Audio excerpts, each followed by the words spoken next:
Hi there, my name is Ayala Connell and I'm a gluten-free and paleo chef, and this is an episode of Simply Paleo with me and my daughter Jordana.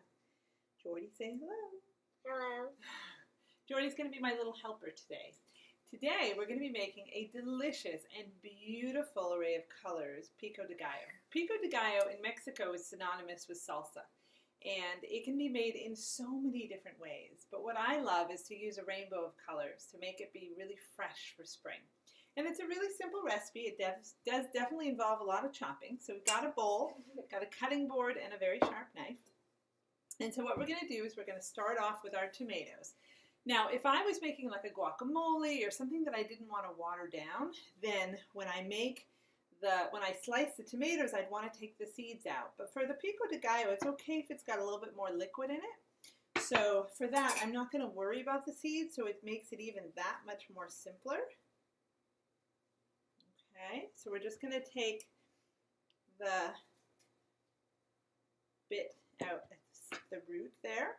And now I'm just going to slice it. And what I want to do is dice it into small bits. Now you can have a chunkier Pico de Gallo for sure, but I find that the smaller the pieces, the easier it is to get a little bit of everything on your fork. Now, recently we made fajitas at home, and the Pico de Gallo was a wonderful complement to that. It just added so much beautiful color. So we're just cutting this into little bits. We're not worrying about the seeds. And we're going to add it into there. And we'll do another tomato.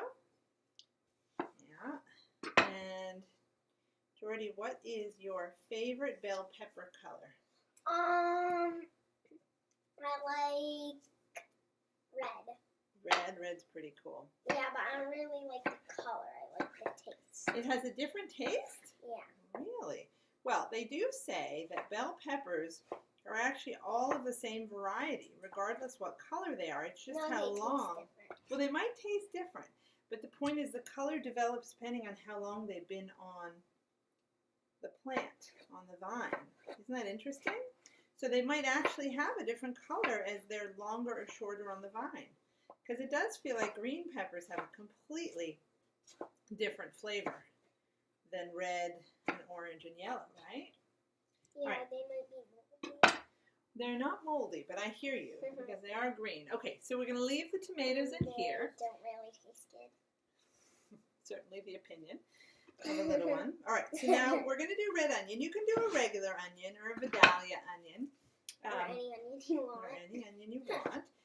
But the red onion is great because of the color. It has a beautiful, beautiful color. So we're just peeling the onion and trying not to get some tears. Hold on. I'm just going to chop it first. You want to try a little bit? Yeah, Let me slice it. No, not try it. Like peel it. Oh, on the neck. On the other half, you can, okay?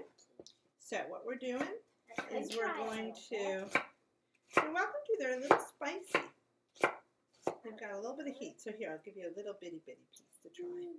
Now with the onion, we want to dice it. So the tomatoes we chopped, but the peppers and the onions we're going to dice.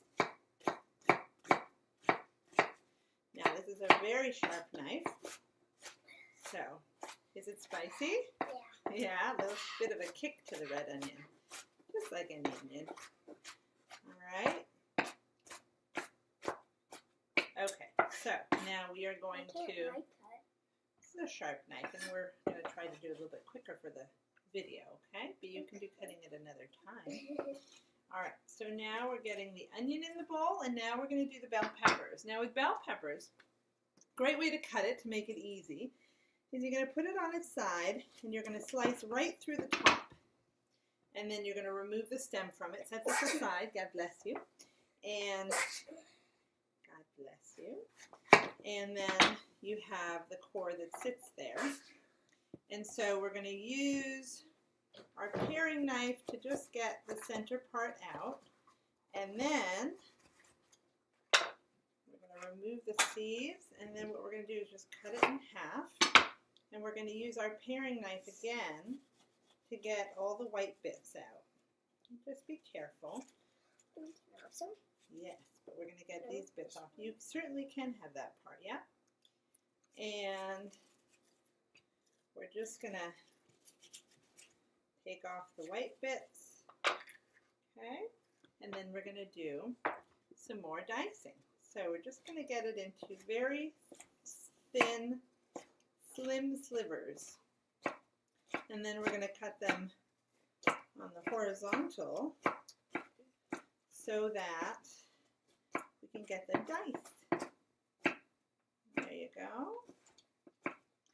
And then get them positioned in that way. And get nice little bits. Oh, did I spritz you? Yeah. I'm so sorry. Spritzed me. So we're just going to do some dicing action. All right. And then you're welcome to that piece, Jordy. No, I'm gonna dice that for the Pico de Gallo. And then we're gonna do this one as well. Now you can do as much or as little as you want, depending on how much Pico de Gallo you want to make. Want to see a mustache? A mustache, sure. That is quite a large and bushy red mustache. Okay. So now we're going to get them positioned in horizontal, and we're going to chop them, and then we're going to do a little bit more dicing action. Is it crunchy and fresh, Jordy? Yes. Yeah, no talking with your mouth full. Sorry, I asked you a question. Okay, so we're going to go through and get them nice and chopped fine. Now, for this episode, I didn't bring out the jalapeno, but know that Pico de Gallo a lot of times has a little bit of a kick to it.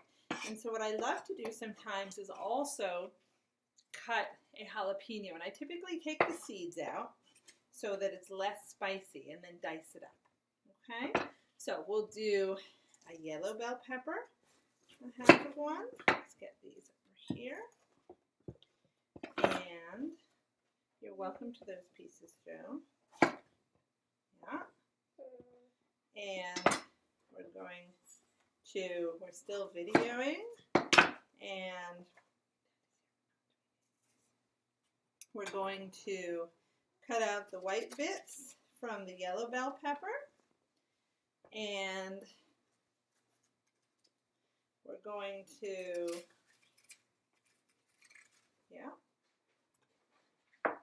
we're going to also slice up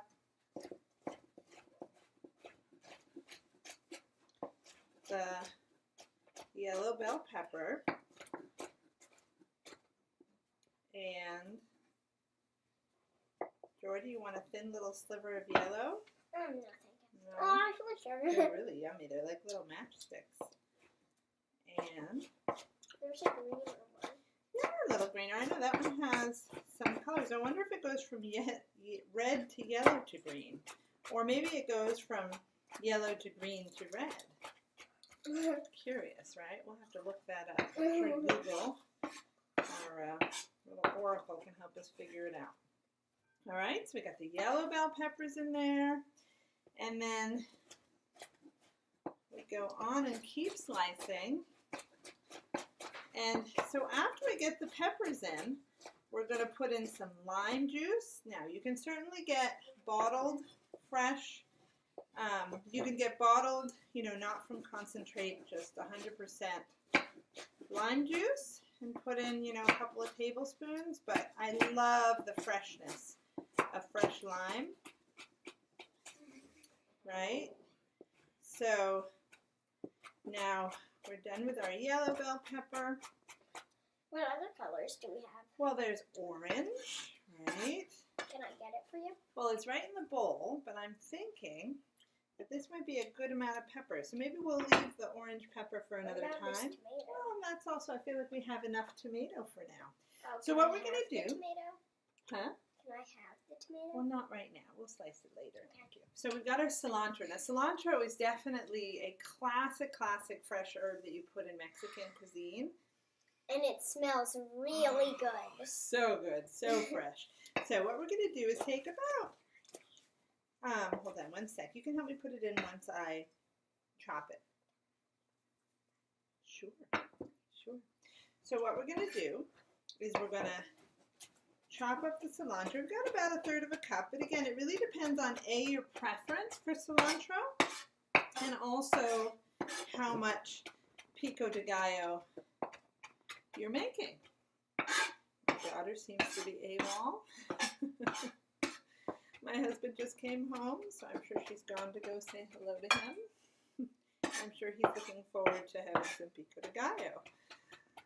So, as I was saying, we made some fajitas a couple of nights ago, and they were so delicious. And it was so fun, just all the fresh things. We made some Pico de Gallo, we made some fresh guacamole with just some avocado, of course, and some diced tomatoes and onions, and a little cilantro, some salt and pepper, and some fresh lime juice. And it was so good. And then we had some seared, I actually did reverse seared flank steak and sliced it up. And then we had some paleo-friendly fajita tortillas, which sometimes I make from scratch, and other times I just buy. There's a company called Siete that has some wonderful paleo-friendly soft tortillas that are so wonderful. And it was just awesome. It was such a yummy meal. Okay, so we've got here this incredible array of diced yellow bell peppers and red bell peppers and red onions and cilantro and tomatoes. And if you choose to have a little bit of heat, you could also put in jalapeno. So now what we're going to do is put in some salt. Maybe like 1/4 teaspoon. Start by undersalting it, and then afterwards you can taste test it and see if you want more salt. But I always use sea salt because it's just so much healthier. And then we'll put a little bit of cracked pepper in, and then we'll give it a bit of a mix. Oh my gosh, this is so beautiful. Just stunning. And then the last ingredient is a fresh lime juice. So we've got our limes here. So what we're going to do is a little bit of rolling action to get the juice from the lime coming more to the surface. And now what we're going to do is slice our lime.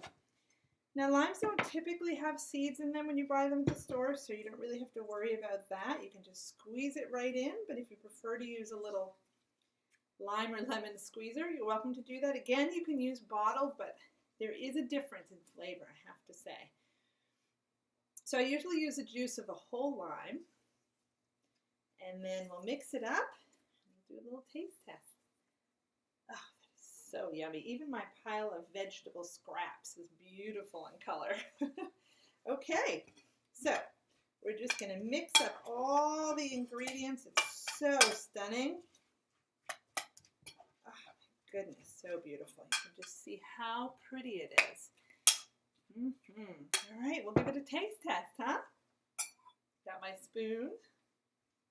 Get a little bit of everything on my spoon.